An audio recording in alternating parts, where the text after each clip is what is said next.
তো আসেন আমরা আর একটু ভিতরে দেখি।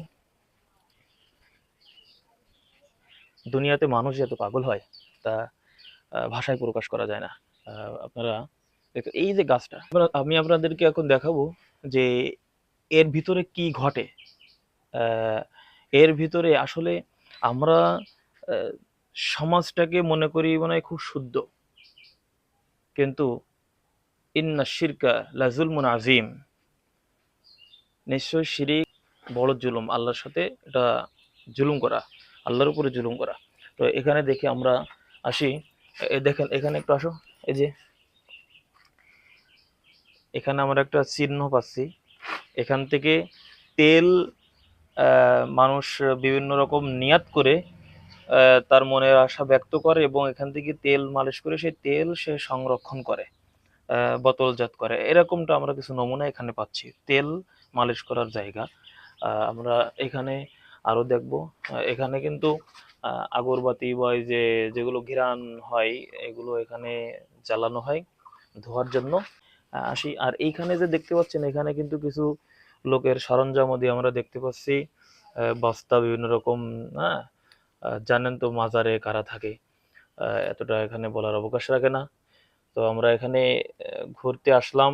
আমি তথ্য পেয়েছি যে এখানে একটা জায়গা আছে দিঘির পাড় নামে, দিঘির পাড়। তো আসেন আমরা আর একটু ভিতরে দেখি। দুনিয়াতে মানুষ যে এত পাগল হয় তা ভাষায় প্রকাশ করা যায় না। আপনারা এই যে গাছটা, এই গাছটা অবশ্যই একটা বট গাছ, অনেক পুরাতন গাছ ছিল।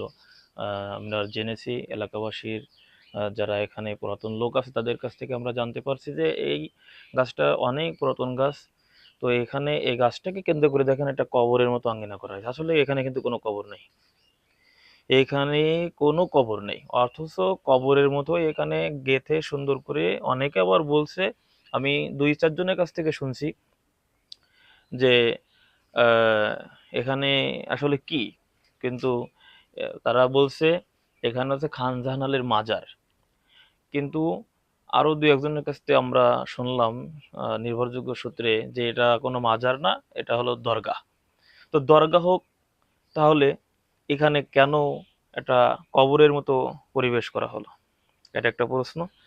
এখন আসে মানুষকে কত বড় ধোঁকা দেওয়া হয়, আমরা একটু দেখি, আরো আপনাদের দেখাবো।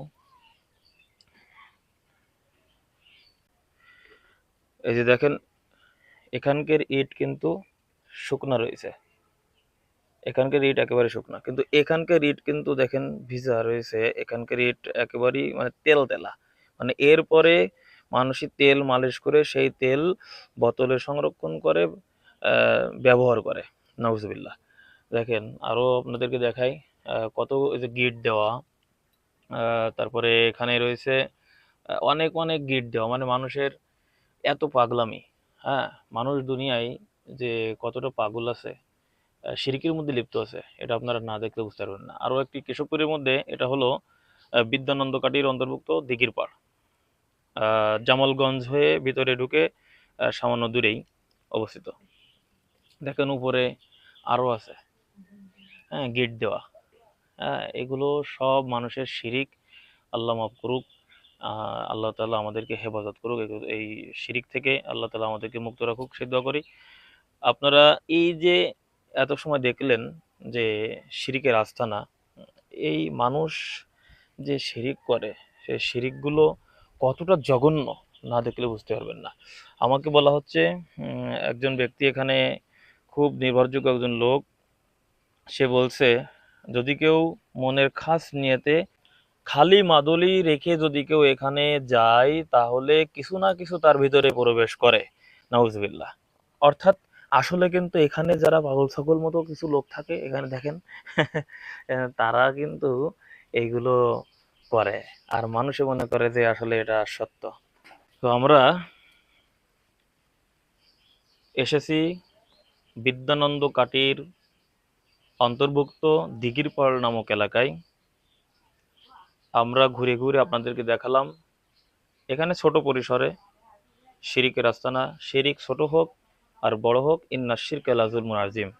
আর যে মাদুলি ব্যবহার করা হয় তামিমা বিভিন্ন গাছগাছালির, এখানে বাকল বিভিন্ন রকম তা গিট দিয়ে ই করা হয়, আসলে এগুলো নবীজি বলছেন মান আল্লাকা তামিমাতান ফাকাদ আশরাক। এজন্য এগুলো সবই শিরিক, সবই শিরিকের অন্তর্ভুক্ত। আল্লাহ তাআলা আমাদেরকে এই সমস্ত জায়গা থেকে হেফাজত করুক।